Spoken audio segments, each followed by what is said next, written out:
You ask Tiger to solve. This deals with linear equations with one unknown. The final result is x equals 5. Let's solve it step by step. Group all x terms on the left side of the equation.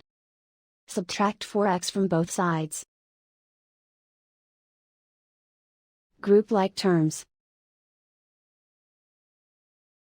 Simplify the arithmetic.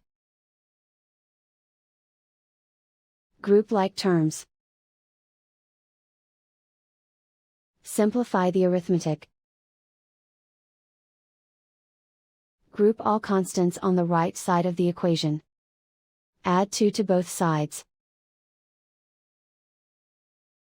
Simplify the arithmetic.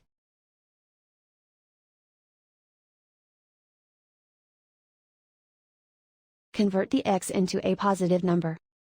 Multiply both sides by -1. Remove the ones.